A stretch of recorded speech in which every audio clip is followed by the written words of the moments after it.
Bonjour à tous, je suis heureuse de vous retrouver pour une nouvelle vidéo dans laquelle je voulais vous présenter un oracle qui est sorti il y a quelques semaines et qui est une véritable surprise pour moi parce que lorsque je me le suis procuré, ça a été un achat intuitif. Je ne savais rien de l'auteur, je ne savais rien de cet oracle et je ne regrette pas du tout. J'ai bien fait d'écouter ma petite voix intérieure parce que j'ai tout de suite été attirée par cet oracle et il est très puissant et il est vraiment, comment dirais-je? C'est un des oracles qui mérite, le détour et il s'agit de l'oracle de la sagesse des arbres de Jane Struthers que je vais vous présenter tout de suite. Alors Jane Struthers est une astrologue, elle a étudié le tarot, les cartes, la cartomancie, elle s'y connaît pas mal en matière d'aura, elle lit les lignes de la main et elle fait cela depuis plus de 25 ans. Elle a d'ailleurs écrit plusieurs ouvrages sur l'astrologie, sur la voyance. C'est une personne qui est très active dans le monde de l'ésotérisme et du développement personnel. À travers l'oracle de la sagesse des arbres, elle nous propose de faire un voyage avec elle et elle nous partage ses connaissances en matière de sylvothérapie, c'est-à-dire le soin avec les arbres, les énergies et la sagesse que peuvent nous transmettre aussi les arbres et la nature en général. Elle pointe du doigt, mais très légèrement, le monde des Devas, ces esprits de la nature qui protègent chaque espèce vivante sur Terre. J'en parlerai peut-être un petit peu plus tard. Et elle nous propose, à travers cet oracle, qu'on se mette à l'écoute des arbres, qu'on se mette plus à l'écoute du monde qui nous entoure. Et aussi, elle nous propose aussi indirectement de refaire le point sur soi, de se reconnaître, d'apprendre à se reconnaître, c'est-à-dire qui nous sommes vraiment. Et nous ne sommes pas des machines à produire des richesses, mais avant tout des êtres spirituels, incarnés dans des corps faits de chair et de sang, et venus ici aussi pour prendre soin de cette planète. On va tout de suite découvrir l'oracle ensemble. Alors l'oracle se trouve dans une boîte classique cartonnée. Au dos, on va lire ensemble ce que nous dit l'auteur. Se reconnecter avec le monde de la nature et redécouvrir le vrai sens de soi. L'arbre, dans de nombreuses cultures, est considéré comme sacré. Il symbolise l'univers, il est l'icône de la vie. Dans la nature, chaque arbre a une signification particulière, une énergie vibratoire, un message à vous transmettre.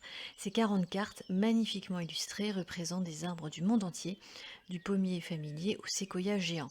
Chaque jour, tirez une carte ou plusieurs, regardez-la attentivement et laissez-vous imprégner par son énergie. Un livre d'accompagnement vous révèle le message de l'arbre, mais aussi son pouvoir, sa mythologie et son symbolisme. Au fur et à mesure que vous utiliserez cet oracle des arbres, vous vous mettrez facilement en résonance avec eux. Tout un programme. Alors, la boîte s'ouvre de façon assez originale. On a une petite, on va dire, languette soyeuse. Et on ouvre l'oracle comme un tiroir. Et qu'est-ce qu'on y découvre?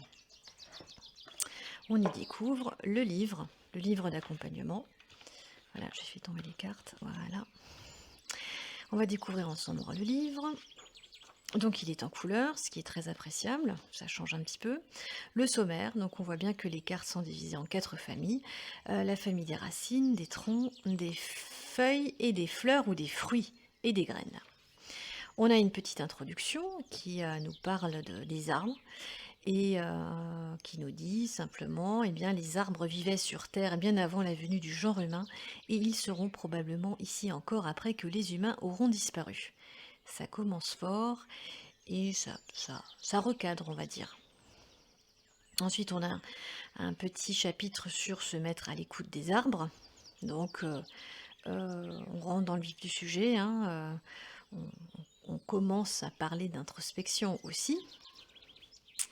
Sentir l'énergie d'un arbre, c'est-à-dire lorsque on se balade en forêt, apprendre à communiquer avec les énergies qui sont autour de nous. Et pas qu'en forêt, mais disons qu'en forêt, on est moins, disons qu'il y a moins de parasites énergétiques. C'est plus puissant, c'est plus pur. Nous avons un autre chapitre sur les dévas et les esprits de la nature. Et bien justement, les dévas, qui sont un peu comme des esprits de la nature, nous entourent dans le monde naturel. Chaque espèce de plante et d'arbre a son propre déva, entité qui règne sur des espèces entières. De plus, chaque plante ou arbre est protégé par ses propres esprits de la nature. Ils œuvrent sans répit pour leur intérêt, en collaboration avec le déva, et font de leur mieux pour que la plante ou l'arbre se développe et atteigne son but. Et ce n'est pas seulement les arbres qui sont considérés de cette manière. Chaque chose qui vit dans la nature, des rochers aux rivières, le feu et les vents, est protégée par son propre déva et les esprits de la nature. Alors les dévas, ce sont des entités tout à fait remarquables. Pour la petite histoire, j'ai un aquarium à la maison. Je m'intéresse beaucoup aux poissons et à l'aquariophilie. Et je m'adresse à eux, à mes petits poissons, par le biais des dévas, c'est-à-dire je demande aux dévas de prendre soin de mes poissons, qu'ils restent en santé. Je demande aux dévas aussi de m'avertir si quelque chose ne devait pas aller, par exemple au niveau de l'équilibre de l'eau, etc. Et parfois j'ai des intuitions, je reçois des messages assez étonnants. Essayez, ouais, oui, vous pourriez être étonné par la force des messages apportés par les dévas. Ensuite, on a un petit chapitre sur comment utiliser cet oracle. Alors moi, je l'utilise depuis quelques semaines. Je tire une carte tous les jours, une carte unique qui va me donner la couleur de la journée et me conseiller. Vous trouverez aussi le tirage classique des 3 cartes, hein, passé, présent, futur, d'ailleurs le voilà. Et puis vous avez un tirage en fer à cheval et l'auteur nous propose aussi les interprétations d'un exemple de tirage. Tout à fait intéressant.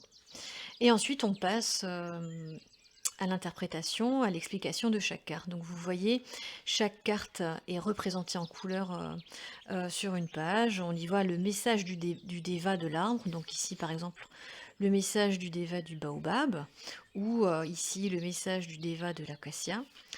Ce sont des cartes qu'on peut interpréter de deux façons, à l'endroit ou à l'envers. Et vous avez ici en bas l'interprétation quand la carte est à l'endroit et quand la carte est à l'envers.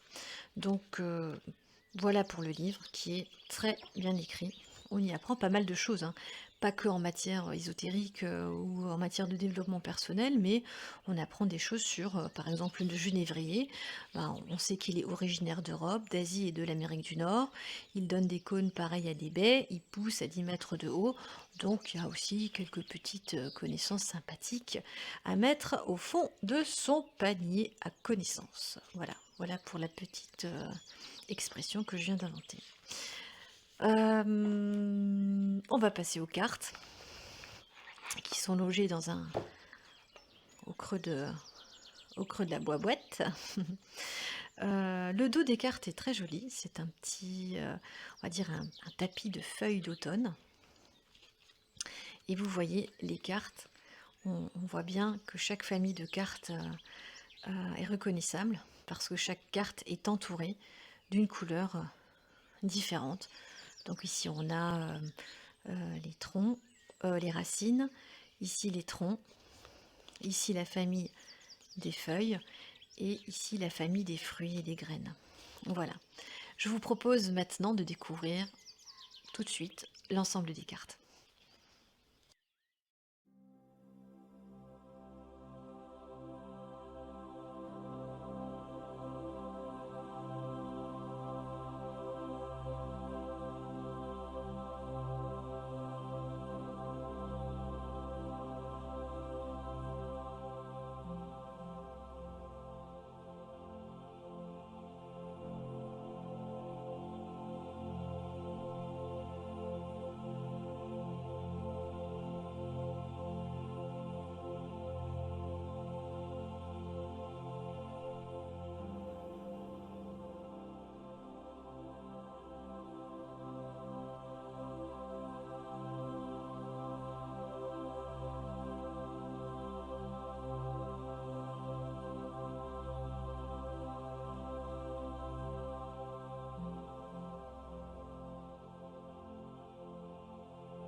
Et bien voilà, cette présentation est maintenant terminée. J'espère que cet oracle vous aura plu.